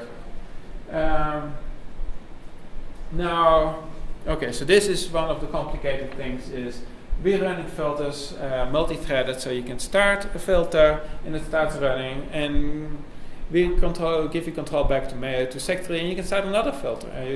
You can have as many filters running in parallel as possible. Now, to run this all correctly, we basically use the following schema. We first validate the action, and this is on the main application thread. The main application thread is the only one that can change state. And when we do a run, we basically lock the layers and create all the new layers. So we're setting everything up in state-wise, except we don't fill in the volume, we just set it to invalid. Then we create an algorithm filter thread, and we actually start running on the filter thread. At this time, the application thread will give control back to the main program, and you can start running more actions, you can start run, you can go navigate again, everything is unlocked. So this one actually makes temporary structures, copy of it, and starts filtering, and sends progress to the AI once in a while. Once it's completely done and it has this new volume already, what it does, it actually posts a message to this main application thread. It's like, well, I need your thread again because it wants to make a change to the main state of the program. And it requires this thread and actually makes the change. Now the reason to do this on the main thread is if this is run on this application thread, no other action can be running at the same time because it's all synchronized. Only this thread is making changes to the state. So that's how the thing is set up. So now let me show you how this is done in code. So now it gets a little bit more tricky. So we're setting up an algorithm. I will show how this class looks like in a minute. And assume that I have this discrete Gaussian filter class set up before. And so now what I'm doing first is I'm copying some of the information that I need for running the filter to this algorithm class. For instance, whether it needs to preserve the data format, whether what the blurring distance is, what the sandboxes is, and then I'll run, because the algorithm has a property called source layer. I get this target layer, that this string, and actually now try to figure out what the layer class is, and actually copy it into this algorithm. It's like, well, you need to run on this source layer. Now, if we did a replace, then the destination layer is equal to the source layer. And I need to lock the whole layer for processing because nobody can touch it. So this is a read-write lock. Now, if I would be not replacing but making a new layer, I take the source layer and say, lock this for use, so that nobody can make any changes to it. So you cannot run any other filters on it while this other filter is still depending on it. And then we just create and lock data layer from layer. So what it takes is like, I want to have a layer similar to this one, but I want to have it new and it needs to be a data layer. Can you give me that layer and can you lock it for me at the same time? So this is just a shortcut for doing a whole bunch of things. And once we're done, we're sending back the result. We're setting up a result, what the layer ID is for any scripting. And then we have one short command that says create the undo record. So it sets up the undo and redo stack as well as a provenance record, and it just gets a pointer to this action, and it logs this action like, oh, if you want to do this ever again in the future, just run this action again. So the share from this is basically get a pointer to myself. And then we start running the algorithm, and then the action ends. And this one basically starts up the filter and runs it in parallel. So almost all the runs of all the filters look very similar to this one. If you have multiple layers, then we need to lock more layers than one. But that's basically the difference. So far, any questions on how this? Now, so this is the actual ITK part. So I have what I call this discrete Gaussian filter algo. I didn't write out how the filter actually looks like, but it's derived from something what I call an ITK filter, which had all these functions, all these algorithm functions already in there, and it has a whole bunch of functions to set up something to run ITK. Now, for ITK, which probably is the most common thing that you guys would be doing, is ITK filters are basically templated to their format. So you can have an unsigned char, an integer, a floating point. Now, certain filters you can run in any image type. like this Gaussian image filter. So the source, so here I'm setting up the filter type. It's just an ITK discrete Gaussian image filter, which is the source type, which is a type image type and a float image type. So the way this macro works is actually it sets up this function 10 times for unsigned char, for unsigned short, for short. I think there are 8. It sets it up for 8 different types, and it always says, well, start from the typed one and end with and it results always in the floating point type. Because when we were experimenting with this filter, it turns out that we could take the input any type we wanted, but the output definitely needed to be float. If you specified anything else, the filter will produce really weird results because they underneath assumed that it would be a floating point in. And this class has something called property called source layer, and that one we can just figure out what the data type is. Based on the source layer data type, we automatically pick the one that we can use for that data type. So it will automatically figure out what the type information is. Now, so we have a couple of wrapper class functions. For instance, this core ITK image data type, which is basically the value type, which is the type of the data that we're using. I make this a general input image, and so I can get an ITK image directly from the layer.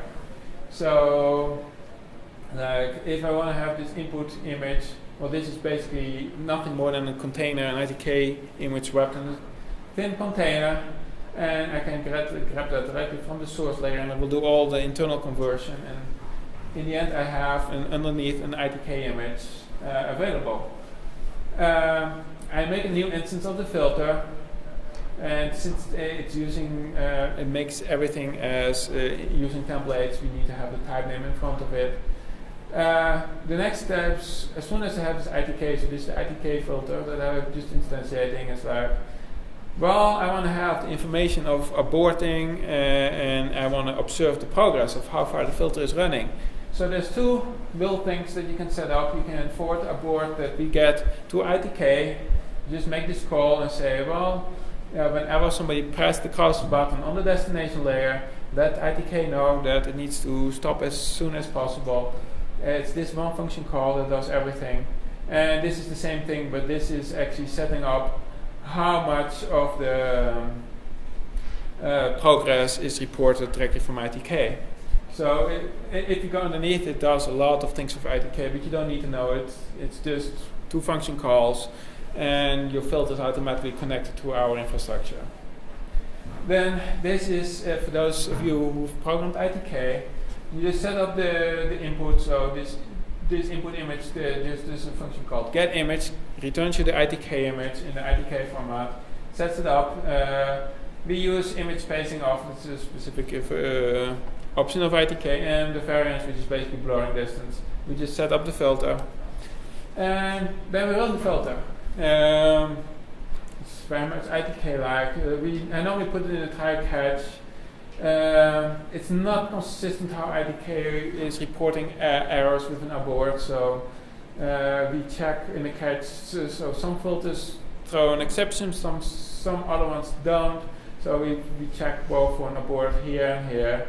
And if there was a abort, we just tell, we report an error on this filter, and it's automatically forwarded to the main interface. Or if it failed,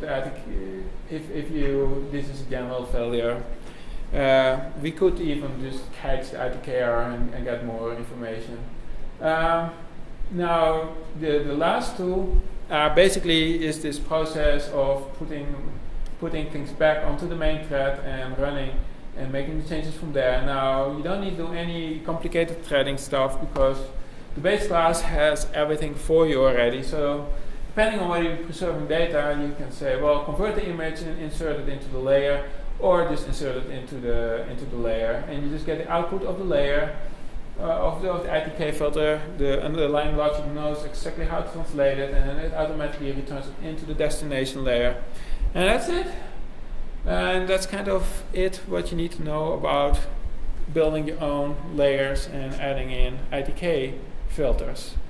So, some general guidelines. Now, if you need seed points, for instance, we have a base class, a tool-based class that is a seed tool that has all the functionality already laid out. And so pick a filter with very simple inputs and outputs that you want to use for building your own UI, and just start modifying what you want. So we have examples for both ITK and team.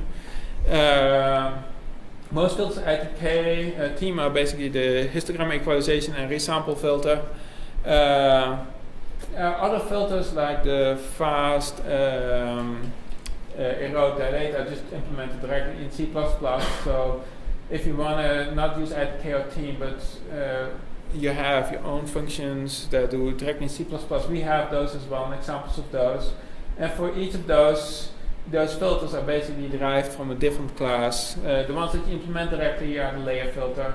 And ITK and nerd filter are basically on top of layer filter. They implement all the conversion that you need to do back and forth through these libraries and figure out how to get progress and abort information, all that stuff back and forth. And most of these filter-based classes have all the things that you need to know to do all observations. So you can really concentrate on doing filters themselves. Now it's almost 3:30. I can go over the importer, but are there any questions on filters first, or any other questions? I can keep talking, but before talking for the rest of all of the time, if there's any questions that you guys have, please let me know. No? All right. So this is probably the other thing that you guys may be wanting to do is adding a new importer. And the most simple importer is basically a VFF importer. And again, there is a base class. So there's two base classes. One is a layer single file importer, and the other one is a layer file series importer that set it up for single file importation or multiple file importer. And you just derive a class from it. You just tell it, again, there's macros all over this program. Just tell it, well, this is the name, this is the types it does, and this is the priority.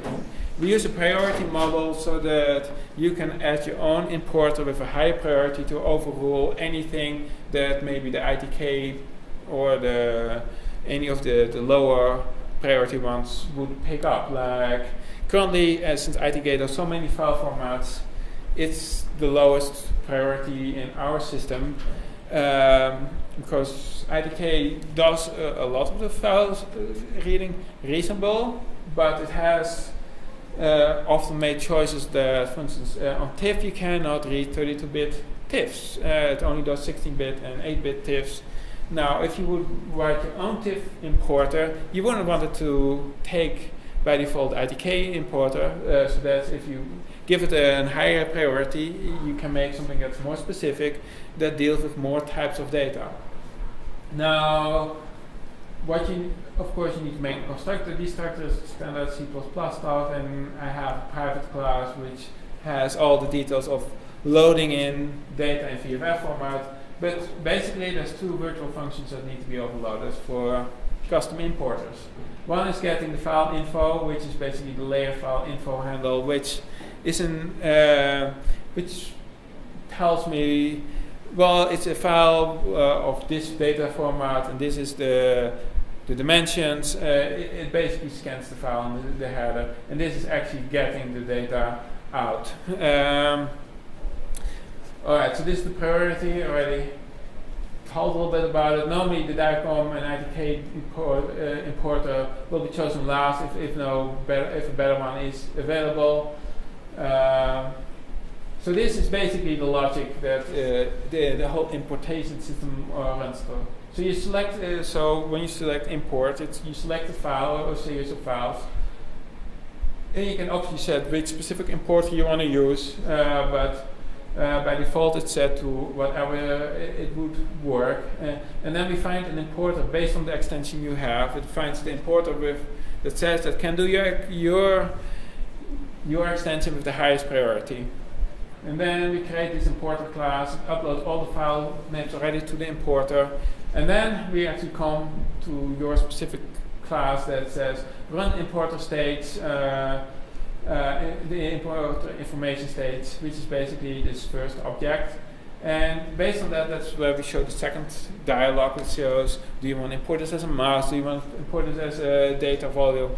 And the information, based on this information, it will actually guide you and say which one is the right one to do. It shows the dialog, and when you click one, then it says, oh, now I actually import the right one.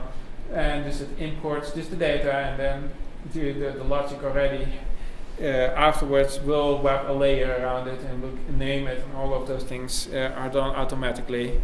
So this is basically the implementation. Now there's a whole bunch of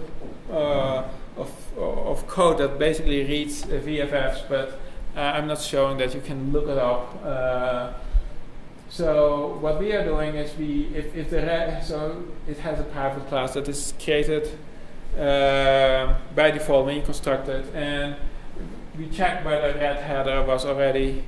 So we do the read header when this function is called. That will then populate all kinds of information like what the transformation is, what the data type is. So in this case, we only get a few things. Now, what we do here is we take this info object and put a new object in there. We just create the handle and we create a new object, and then we set in a couple of properties on this object. Like we set the data type.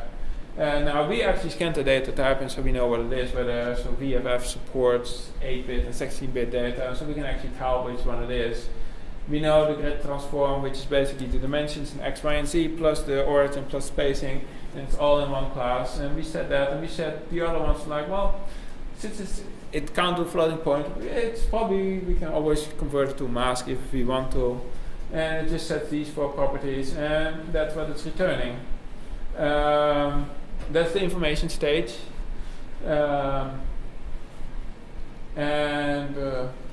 Actually reading data is like, now I'm calling my own function which is called read data. I won't go into any details because that will be different for every type of data. And this object you can just query for which file names you want to have. And you set the data. So you need to make a data block. The data block, I showed that before. You just make your own data block. You just read in the data. Well, you can do various ways. You can set, well, this is my dimensions, so give me new data block to the right dimensions, and you can read the data in there, or you can just wrap your own data block with your own functions behind it, and we just set the name, which in this case is the name of the file. We get the transform, and we set the data block where the data is, and that's what we return to Seg3D, and it will do everything afterwards. And if something happens, this is the error, you can report any custom error to Seg3D. In this case, we didn't do a really good job on doing a very specific error messaging. But anyway, that's kind of where I wanted to end the talk. Now, there's so many things I haven't covered, but there's so many details that you can.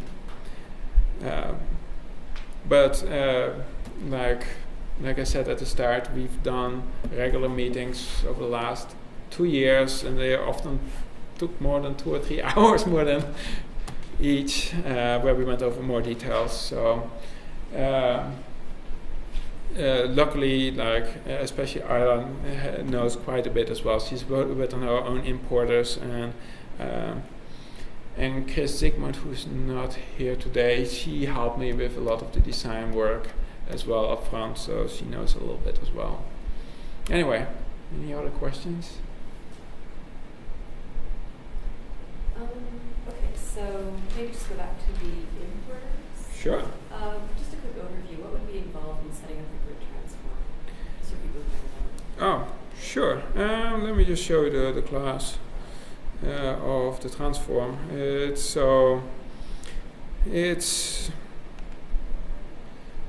in geometry. So this will look very much like Skiran. There is a class called grid transform, which so there's just basic constructors.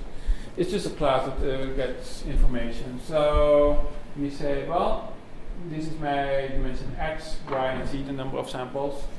This is my point of origin, and these are my three factors that basically give me the spacing in each of the directions. Or you have things where you can just set up the transform directly.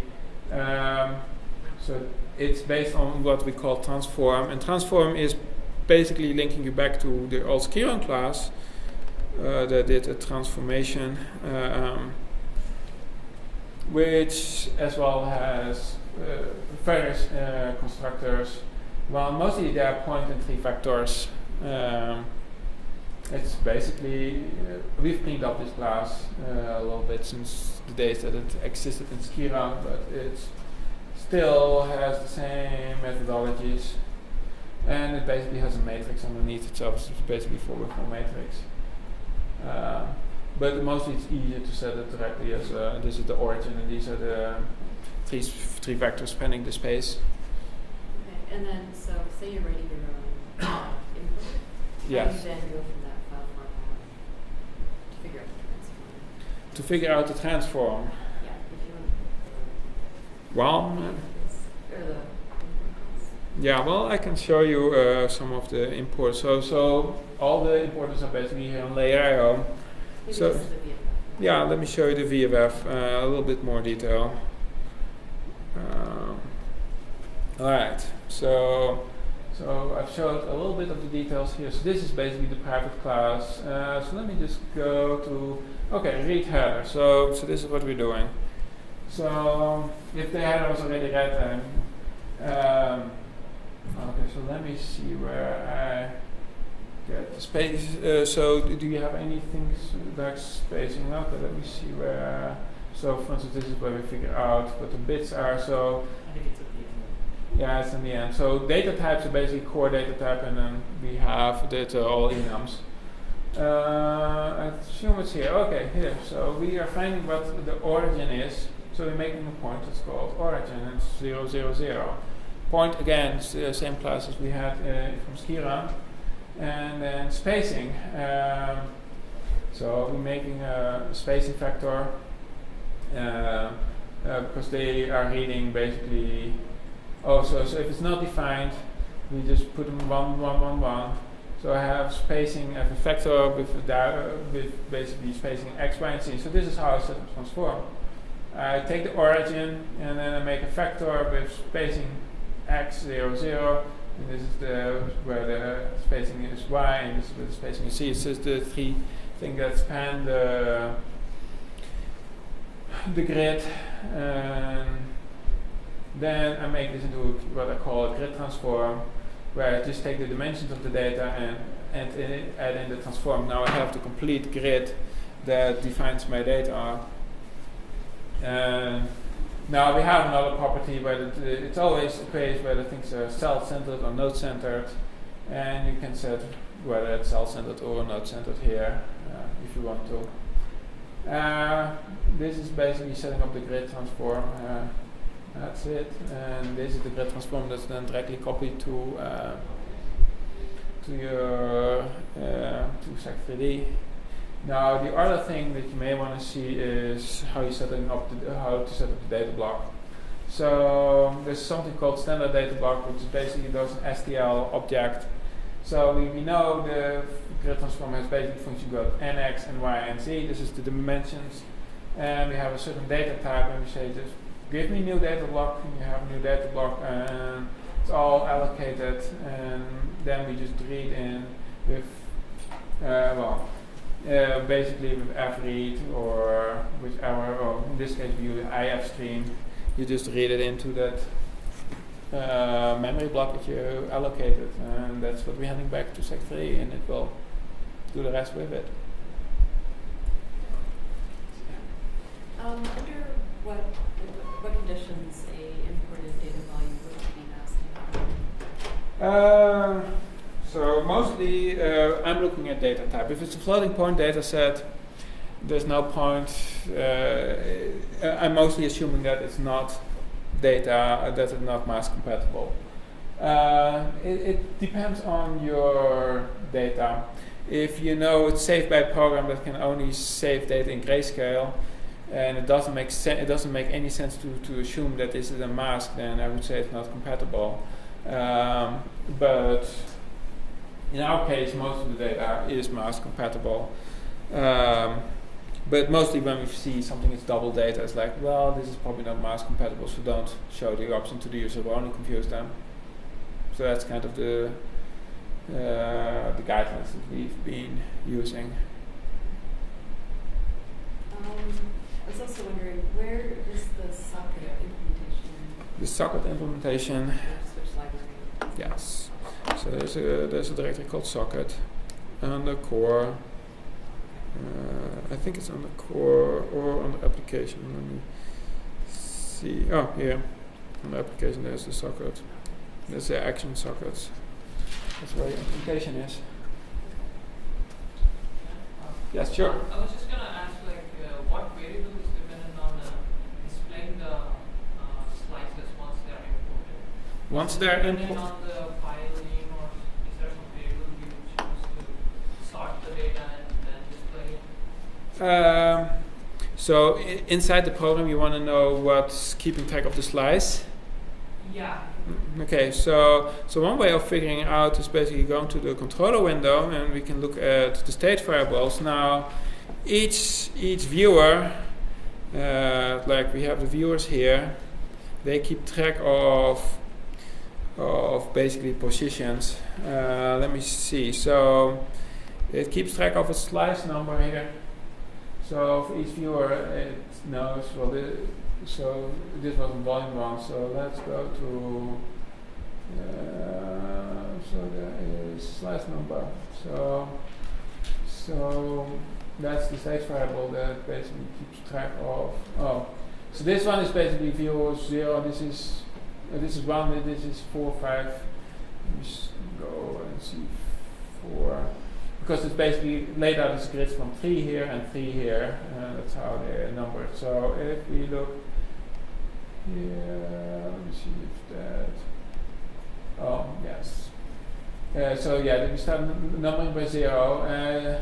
So in here everything is 0 based, and here often it's 1 based. So that's why you.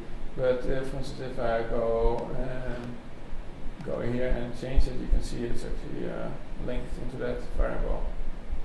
You can So it's sorted according to the slice number? So the different layers, you mean? Or Yeah, the slices, the MRS, like the series. Yes. If it's a DICOM series images, so if I import multiple DICOM images, how does it display it once it imports? Does it depend on the slice number, or? No, it figures out which is the positive z-axis. So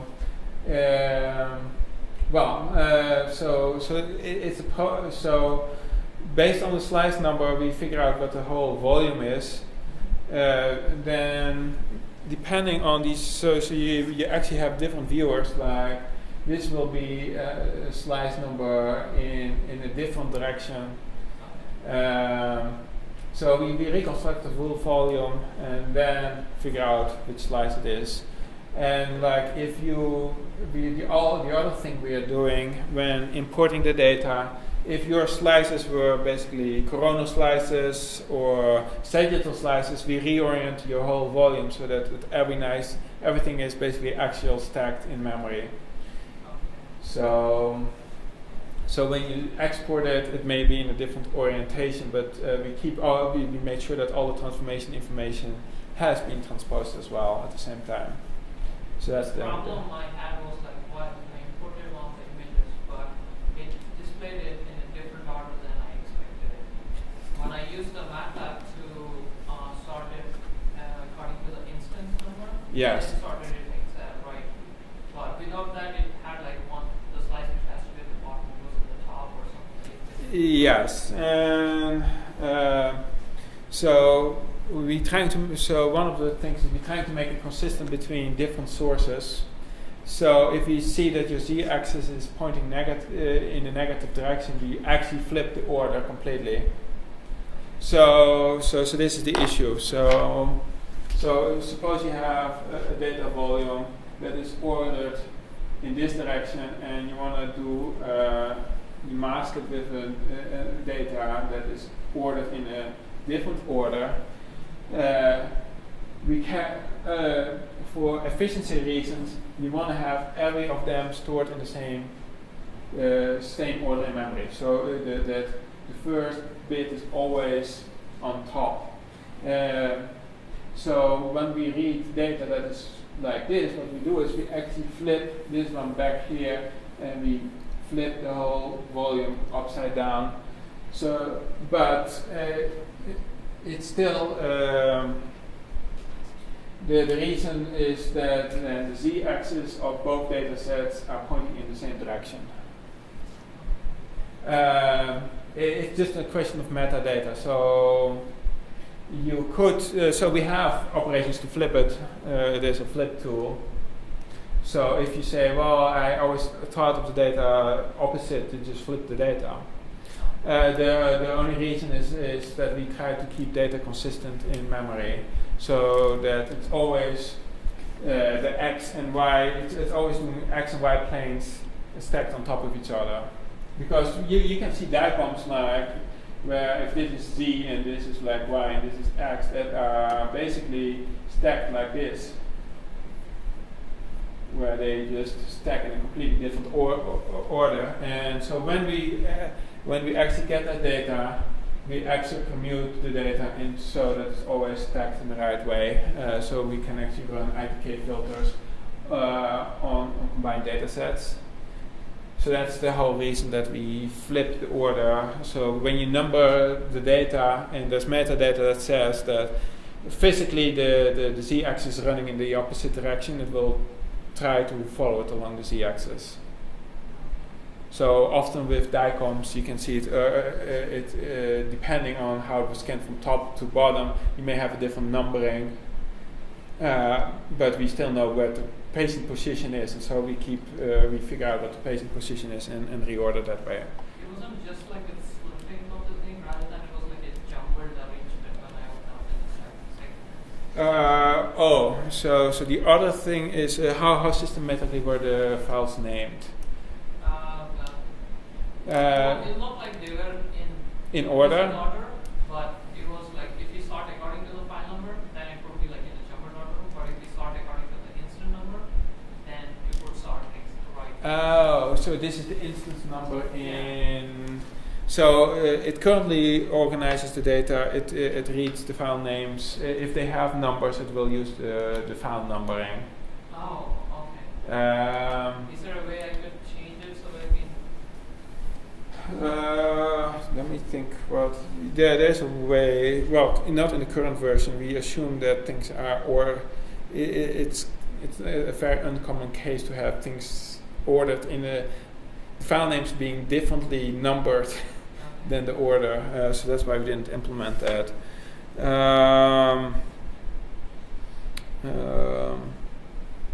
Well, probably I'm running on Mac.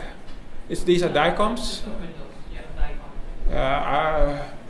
I would, well, if you have a Mac or something, I would import it into Osirix and export it, and it will have the right order.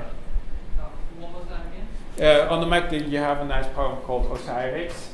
Oh, Osirix. So I don't know yet. It's a very handy program, and you just it reads about and it actually does the scanning correctly. Internal of every DICOM file figures out all the instances and orders things in the right order, as I believe, because not many programs are doing that. So I would try Osirix on the Mac and then export it as a DICOM. Then it actually orders them nicely out in the same file name. Then it does it systematically, and then you have no problem.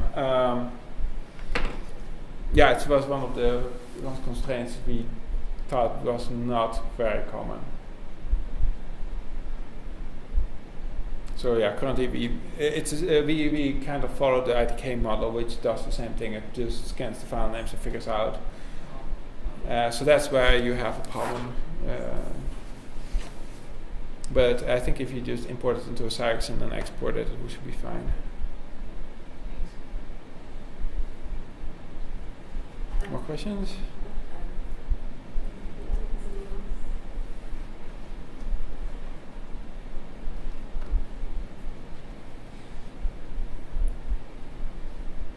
Wow. All right. Thanks. I hope that was useful.